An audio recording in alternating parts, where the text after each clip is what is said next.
tardes. Mi nombre es Jorge Joel Reyes Méndez. Yo soy profesor titular de la Universidad Autónoma Metropolitana, Unidad Xochimilco. Agradezco mucho la invitación a este evento, sobre todo porque no me considero propiamente un experto en comunicación. Yo soy un practicante de la divulgación de la ciencia y bueno, en ese sentido sí, efectivamente, eh, realizamos comunicación en todo momento, ¿sí? Sobre las teorías de la comunicación, yo pretendía hablar de las teorías más recientes. Sin embargo, me pareció importante también retomar un poco, eh, hacer una reseña de los eventos que nos llevaron a estas teorías actuales de la comunicación. Em, Este tema de la comunicación es un tema muy amplio. Las teorías de la comunicación aparecen poco antes de la Segunda Guerra Mundial y solo se interesan por la simple transmisión de la información. En los años siguientes se fueron agregando funciones totalmente nuevas, fundamentadas en las estrategias de algunas empresas, de muchas empresas, eh, en las cuales se logró adecuar una teoría alrededor de lo que es la comunicación. Entre el habla, lo visual y lo sentido, sin embargo, ¿cómo podríamos definir y aprovechar la comunicación? Podríamos comenzar por definir qué es la comunicación. ¿Qué es comunicación? El término comunicación proviene del latín comunicare, que designa tanto la acción de compartir como la de poner en común. En otras palabras, la comunicación es un medio para transmitir información mientras se establece una relación de intercambio. En la escala de actividades de una empresa, por ejemplo, la comunicación puede englobar las distintas acciones destinadas a cuidar la imagen de esta misma empresa, a dar a conocer sus productos o incluso a movilizar a los empleados que la componen. La comunicación se establece entonces por todo tipo de técnicas, desde las relaciones públicas hasta la publicación directa, lo que es la publicidad directa. Tomados de punta a punta, estos procesos forman lo que generalmente se llama comunicación global. Vamos a hablar un poco de la retórica de los antiguos. Este resumen de las teorías de la comunicación nos retrotrae a la antigüedad.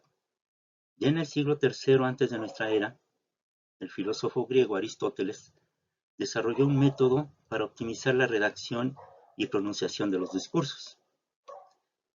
Él dividía esto en 5 fases distintas: el inventio, o la acción de recopilar información antes de pasar de la etapa de creación, a la siguiente etapa de creación.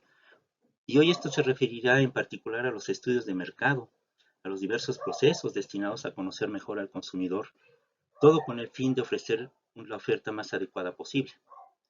La segunda es la dispositio, o la organización de argumentos de manera lógica para seducir o convencer, ya sean eslóganes pegadizos, que sean muy fácilmente repetibles y absorbidos por la gente, por ejemplo, o la elección de palabras en una breve descripción. La elocutio, que es el estilo, los motivos, los efectos. La actio, o el momento de hablar, o emitir, por ejemplo, un anuncio, o entregar en mano un folleto. Y la memoria, o el registro del comportamiento del interlocutor con vistas a una futura estrategia de comunicación. Vemos entonces que en la época de Aristóteles la comunicación apuntaba en particular a convencer a las poblaciones para que participaran en el ágora, una especie de reunión política en una plaza pública. Junto con las teorías de la información, también conviene revisar la historia de las teorías de la comunicación. Y estas se remontan a principios de la década de los años 40 y en el transcurso de esta misma década, 1940. Un modelo fue el de Shannon y Weaver. Shannon era un ingeniero, Weaver un filósofo, y ambos estaban interesados en la cuestión de la transmisión telegráfica.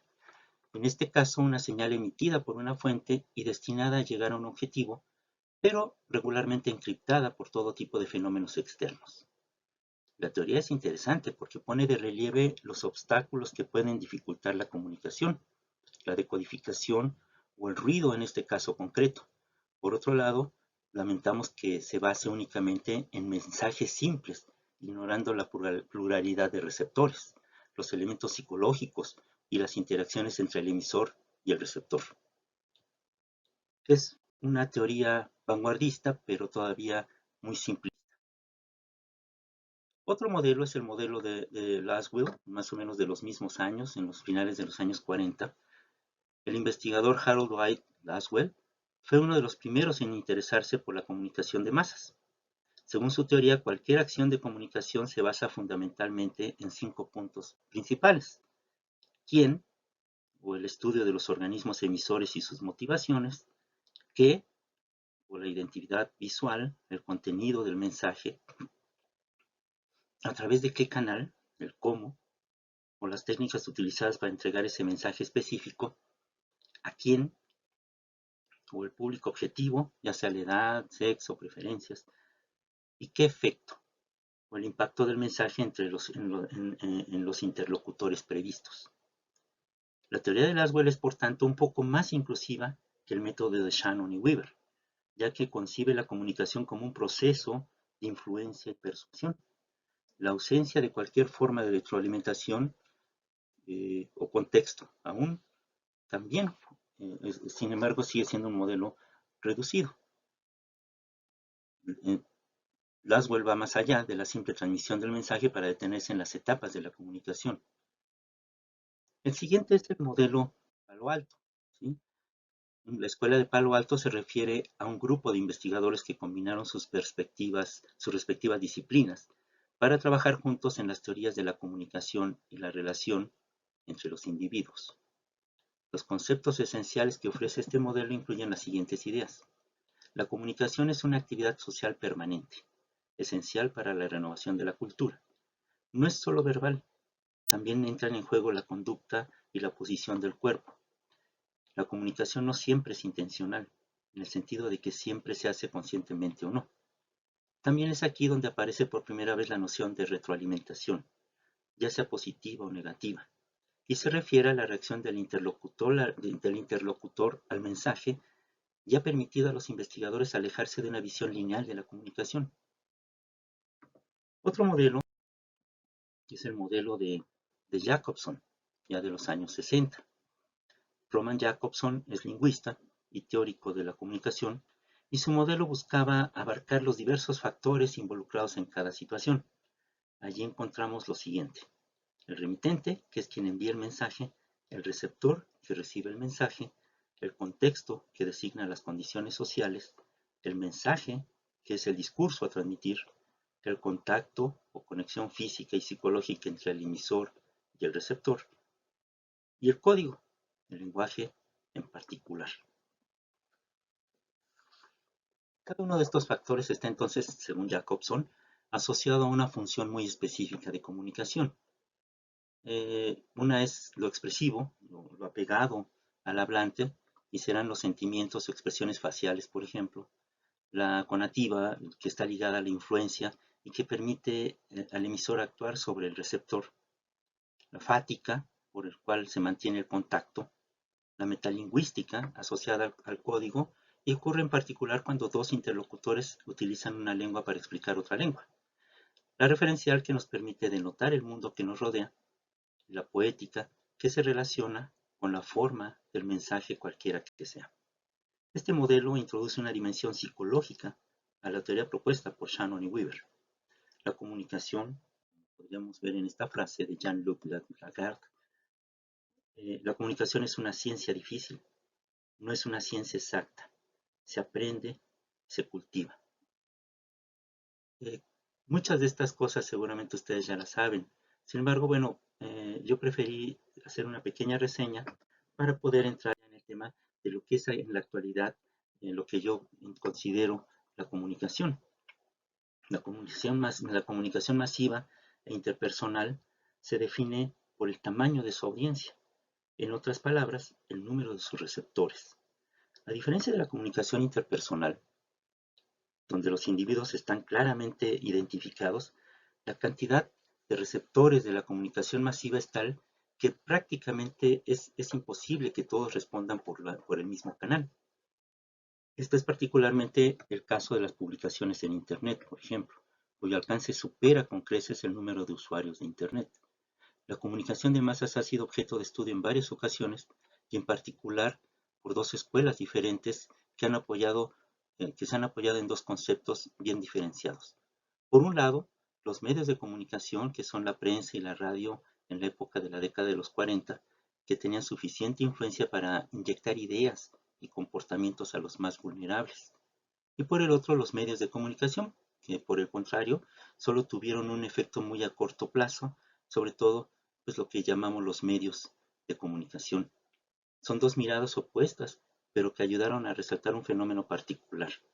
Lo que vemos es que los medios filtran los mensajes que difunden.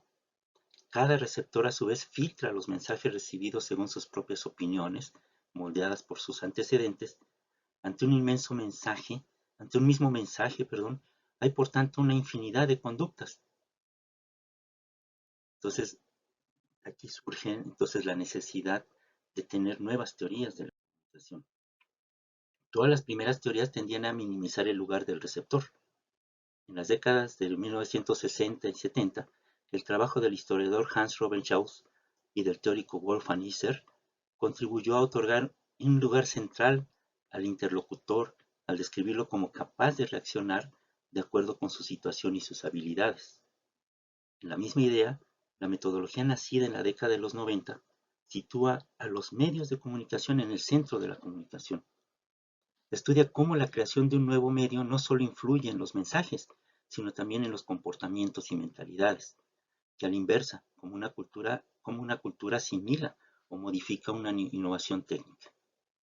Un modelo reciente que nos recuerda que cada individuo pertenece a una categoría propia que determinará su forma de ver y juzgar. Al mismo tiempo que la comunicación masiva e interpersonal, pero también la comunicación persuasiva, Internet finalmente parece combinar todos los aspectos de la comunicación por sí solo. Y las tecnologías de la información y la comunicación, tanto en línea como fuera de línea, que están surgiendo, prometen pues, disrupciones aún mayores. Falta mucho por ver y por hacer todavía. Generalmente llamamos nuevas tecnologías a los procesos mediante los cuales se puede intercambiar información a través de texto, imagen y sonido de forma interactiva. Es un poco como lo que encontramos en sitios web comerciales, foros y chats y otras formas de mensajería, por ejemplo. Sin embargo, algunas investigaciones recientes destacan la eficacia limitada de la web, ya que concluyen que la comunicación a través de Internet se limita sobre todo al ámbito promocional, excluyendo así la defensa de una imagen de marca que otros medios pueden proteger mucho mejor.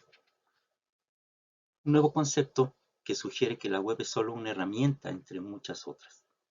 Esta es la razón por la cual la promoción de las actividades de una empresa generalmente va a pasar por múltiples medios. Además, cualquier plan de comunicación exitoso debe basarse en puntos clave.